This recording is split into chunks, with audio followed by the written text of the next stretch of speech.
సార్లు గెలిపించారు హిందూపూర్ ప్రజలంతా. అలాగే మొత్తం నియోజకవర్గం అంతా కూడా వాళ్ళ నాన్నగారు అప్పుడు 3 సార్లు ఇక్కడి నుంచి ప్రాతినిధ్యం వహించడం జరిగింది. మళ్ళీ నేను 3వ సారి ఇక్కడి నుంచి నిలబడుతున్నాను, ఎన్నికల బరిలో ఉన్నాను. ఎంతో అభివృద్ధి చేశాం హిందూపూర్కి.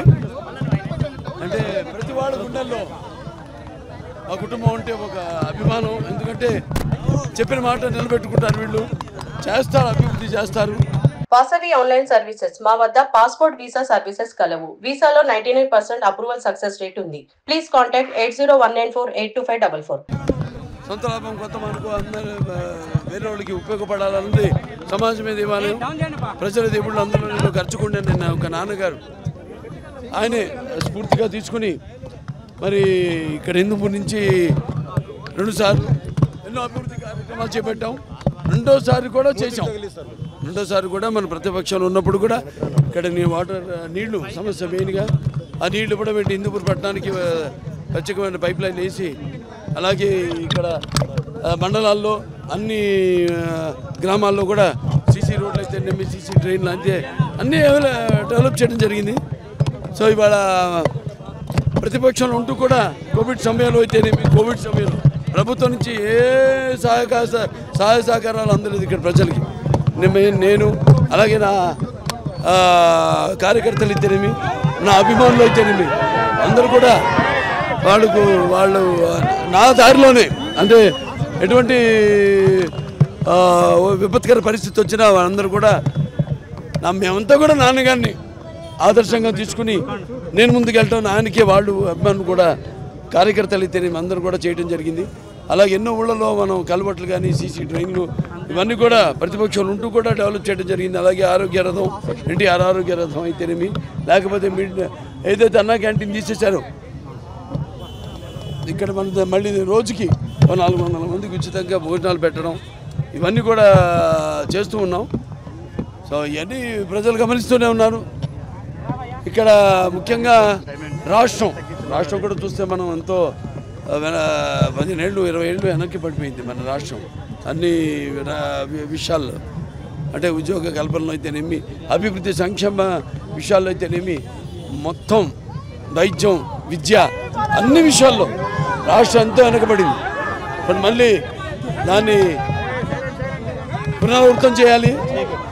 ప్రపంచ దేశాలకే ముందు చూపు, అంటే విజన్కి ఆదర్శం నారా చంద్రబాబు నాయుడు గారు. మళ్ళీ ఆయన ముఖ్యమంత్రి కావాలని అందరూ కోరుకుంటున్నారు. అలాగే ఇక్కడ మీరు చేసిన అభివృద్ధి కార్యక్రమాలు ఏంటి అన్నీ ప్రత్యక్షంగా కనబడుతున్నాయి మన కళ్ళ ముందు, అన్నీ చేసాం. సో ముందు కూడా ఇక్కడ ఉన్న మౌలిక సదుపాయాలు అయితేనేమి, అంటే భౌగోళికంగా అయితేనేమి, మనకి ఎయిర్పోర్ట్ ఉంది, అన్ని రకాల పక్కన హైవే ఉంది, సర్ఫేస్ ట్రాన్స్పోర్టేషన్ ఉంది. ఇంకా బ్రహ్మాండంగా నాన్నగారు ఆనాడు తుమ్ముకుట్టలో ఈ ఇండస్ట్రీ పార్క్, అంటే ఏదైతే పారిశ్రామిక వాడ ప్రారంభించడం జరిగింది. చంద్రబాబు నాయుడు గారు వచ్చాక మన హెచ్ఎన్ఎస్ఎస్ కెనాల్ ద్వారా ఇక్కడ నీళ్లు ఇవ్వడం జరిగింది. కియా లాంటి పరిశ్రమలు, అలాగే ఐఐటి లాంటి విద్యా సంస్థలన్నీ కూడా తీసుకొచ్చారు. ఇటు మన హిందూపూర్కి అయితేనేమి, ఇటు మన అనంతపురం జిల్లాకి అయితేనేమి, మన సాయిబాబా జిల్లా అయితేనేమి. సో ఇవాళ రేపు ఇంకా చాలా అభివృద్ధి చెందడానికి చాలా అవకాశం ఉంది పారిశ్రామికంగా. అలాగే ఇక్కడ స్థానికులకు ఉద్యోగ కల్పన కల్పించడానికి చాలా అవకాశం ఉంది. ఆనాడు ఎన్నెన్నో చేసాం మనం. ఇక ముందు ఇంకా ఇక్కడ అందరికి కూడా అన్ని సంక్షేమ అభివృద్ధి కార్యక్రమాలు, పథకాలు అన్నీ అందేటట్టు తప్పకుండా ఇంకా బాగా రెట్టింపు. ఎందుకంటే రాష్ట్రం బాగా వెనకబడిపోయింది 15 సంవత్సరాలు. సో దాని యుద్ధ ప్రాతిపదికత మీద వాళ్ళ మనం రాష్ట్రాన్ని అభివృద్ధి చేయవలసిన అవసరం ఉంది. అలాగే ఇక కూటమి, అటు జనసేన అయితేనేమి, బీజేపీ అయితేనేమి, ఈ కూటమి ఒక నిప్పుల ఒక ఉప్పెన, ఒక అగ్నిపర్వత విస్ఫోటన, అలాగే ఒక పాశుపతాస్త్రం. దీన్ని ఈ శక్తిని తట్టుకునే శక్తి ఎవరికి లేదు లేదు లేదు. తప్పకుండా ఇంకా అవకాశం ఇస్తే బ్రహ్మాండంగా ఈ హిందూ నియోజకవర్గాన్ని మొత్తం ఇంకా బాగా అభివృద్ధి చేస్తాను అని తెలియజేసుకుంటూ నేను సెలవు తీసుకుంటాను.